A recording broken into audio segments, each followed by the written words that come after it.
लोकसभा गुन्नौर विधानसभा के आज के इस मंच पर विराजमान मेरे बहुत आदरणीय और आप सबके लोकप्रिय मुख्यमंत्री, जिनका नाम ही गुंडों के लिए काफी है, यशस्वी मुख्यमंत्री श्रीमान योगी जी के लिए जोरदार अभिनंदन करें। माननीय योगी जी मंच पर विराजमान है।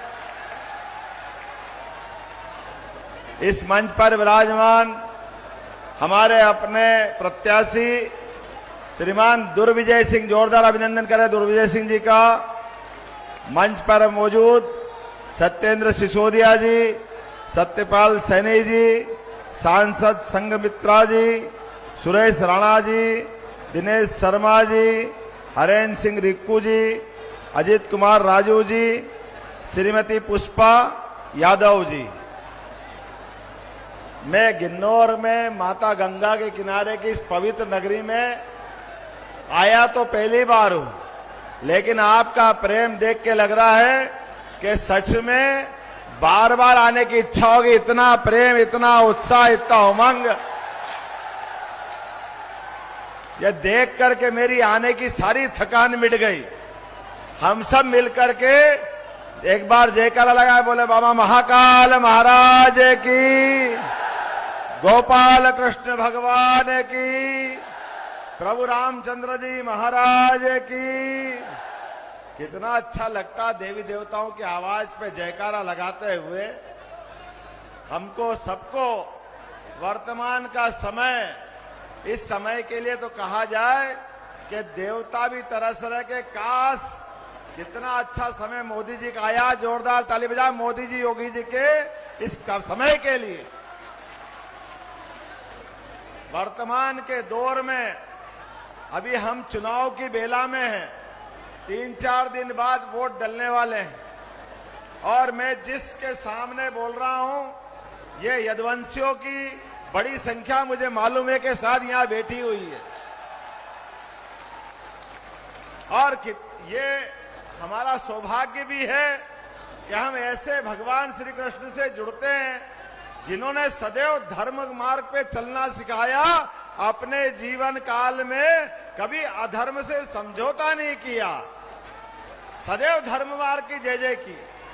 और मुझे इस बात का आनंद है, आज मोदी जी के काल में हमारे इस देश के बदलते समय में जीवन के सब क्षेत्रों में लगातार बदलाव हम देख रहे हैं।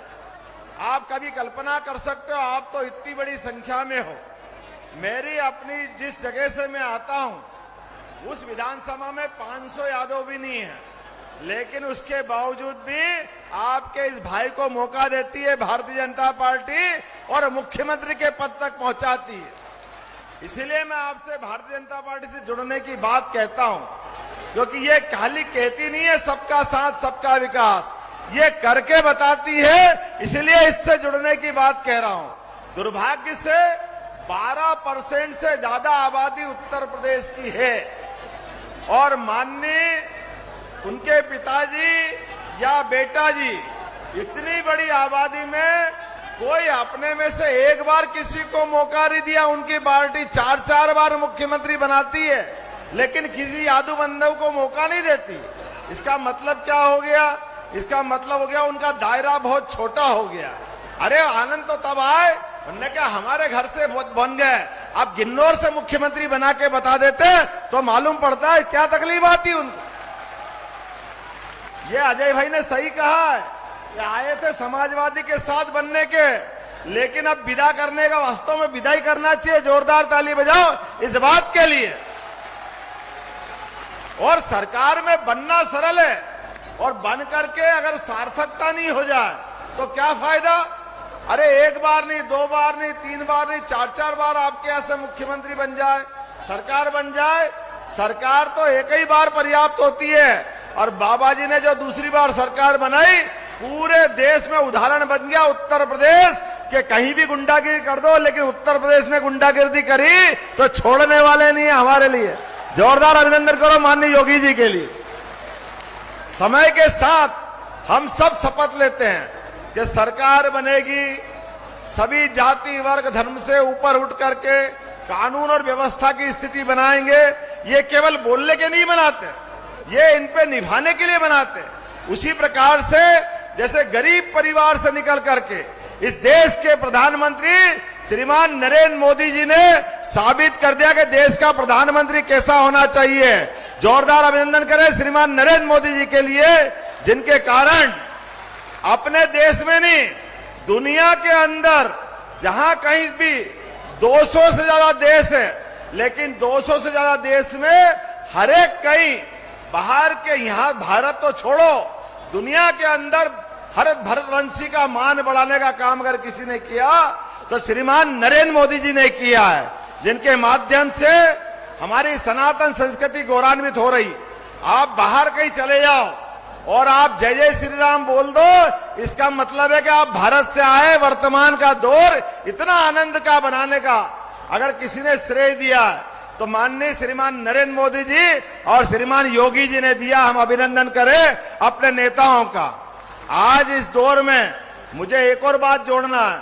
मैं थोड़े दिन पहले शिक्षा मंत्री था और शिक्षा मंत्री में मेरे मन में भी कशिश थी कि हम अपने कॉलेज के बच्चों को शिक्षा देना चाहते हैं, लेकिन ये भी एक 5000 साल पुराना इतिहास है। भगवान कृष्ण ने गोकुल वृंदावन से आकर के कंस को मारा, लेकिन कंस को मारने के बाद शिक्षा को कैसी महत्ता दी कि वो उज्जैन जाके शिक्षा ग्रहण करने गए सांदीपनी आश्रम में, और 64 कला, 14 विद्या, 18 पुराण, 4 वेद, हम सबको भी संकल्प करना शिक्षा की महत्ता कितनी जरूरी है। भगवान ने वो शिक्षा का ग्रहण करी, आमने सामने कौरवों की सेना के बीच ऐसे संघर्ष काल में भी अपने मुख से जो गीता कही, आज दुनिया का सबसे पवित्र ग्रंथ बन गई गीता जी। हम उसको प्रणाम करें, उस काल को प्रणाम करें।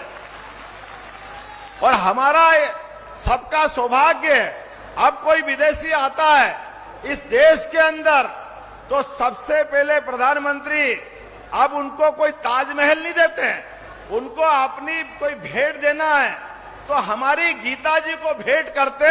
कितना आनंद आता हम सबको, हमारे अपने कुलवंश से निकले हुए ऐसे भगवान कृष्ण के मुखारविंद से ऐसे पवित्र ग्रंथ को। लेकिन पहले की सरकार शर्माती थी, बोलती नहीं थी, जैसे अभी के दौर में भी है। अरे यहां से भागे अमेठी रायबरेली से और केरल में जाके अटके, और केरल से वापस डर के मारे यहां आ रहे हैं। लेकिन आने और जाने में जिन जिन दल की दोनों की दोस्ती हो गई, दोनों की हिम्मत नहीं है। अरे हम तो कई फार्म भरने जाएं तो श्रद्धा के साथ कोई देव दर्शन कर लें, लेकिन ये कांग्रेस और समाजवादी के लोग ना तो मथुरा में नमस्कार भगवान को करने जा रहे हैं, ना राम जी के पास जा रहे हैं, तो इनको आशीर्वाद मिलेगा कहां से? कौन आशीर्वाद देगा इनको? ये केवल वोट लेने आएंगे, भगवान के ऊपर भरोसा नहीं है, श्रद्धा नहीं है, इतने बड़े वर्ग के अपमान कर रहे हैं। मैं तो बाबा जी के लिए धन्यवाद देना चाहूंगा। भगवान राम के मंदिर का आनंद आ गया, और अभी हमने सुना है जैसे हमने बाबा महाकाल का, महालोक का आनंद कर दिया, बनारस का आनंद कर दिया। आपने कहा चुनाव के बाद की तैयारी है कि हम मथुरा में भी भगवान कृष्ण के आनंद करेंगे, ये इनका अपना संकल्प है। और मैं भी आपको बनाना चाहूंगा, जैसे मेरी सरकार बनी, हमने कहा मध्य प्रदेश में अयोध्या के बाद भगवान ने 11 साल चित्रकूट में गुजारे हैं, तो हम चित्रकूट में प्राधिकरण बना करके जहां जहां भगवान राम के चरण पड़े, जहां जहां भगवान कृष्ण के चरण पड़े, दोनों हर पूरे राज्य के अंदर हर स्थान को तीर्थ बनाएंगे। तीर्थ ये हमारी सरकार का निर्णय है, और हमारी सरकार ने निर्णय किया है शिक्षा के पाठ्यक्रम में भगवान कृष्ण के मुख से निकली हुई पवित्र गीता और भगवान कृष्ण के अलग अलग प्रसंग, भगवान राम के प्रसंग हम शिक्षा नीति में लाने वाले हैं। अरे हम भगवान राम और कृष्ण को शिक्षा नीति में नहीं लाएंगे तो किसको लाएंगे? डरने वाले डरते होंगे, हम नहीं डरते, हम मोदी जी के पट्टे हैं। मोदी जी की सरकार में इस बात को रखते हैं कि भगवान की दया से जो सनातन धर्म को गाली देने वाले हैं उनसे हिसाब चुकता करने के लिए, और ये जो भीषण गर्मी में आप सब बैठे हैं, ये सब राम और कृष्ण की संस्कृति को मानने वाले, सनातन संस्कृति को मानने वाले सभी अपने सनातन धर्मी बैठे हैं। निश्चित रूप से हम और आप मिलकर के एक नया इतिहास बनाएंगे। आने वाले समय में 7 तारीख के दिन जब वोट डले तो आप याद करना, ये हमको गालियां दे रहे हैं, मर्जियां जो बोल रहे हैं, जो बोलना सब बोलने दो, सब सुनते रहना। आप याद कर लो शिशुपाल का घटनाक्रम। भगवान कृष्ण ने उनकी माताजी से कहा था, माताजी 100 तक गिनूंगा, 1 2 3 4 5, और जैसे ही 100 हुआ भगवान ने उंगली ऊपर करी, सुदर्शन चक्र आया और हिसाब चूकता कर दिया था। आप भी अपनी उंगली बचा के चलना, जितने लोग यहाँ बैठे हैं। आपके हाथ में भी 7 तारीख के दिन सुदर्शन चक्र आने वाला है। यहां से लेके वहां तक भगवान कृष्ण को स्मरण करना और सब अपना मन में संकल्प करना, किसी भी हालत में अब की बार हमारे को कमल खिलाना है। बोलो सब तैयार है? यहां से वहां तक सब तैयार है? तो मेरे साथ बोलो गोपाल कृष्ण भगवान की, महाकाल महाराज की, भगवान रामचंद्र की बहुत बहुत धन्यवाद। भारत माता की जय।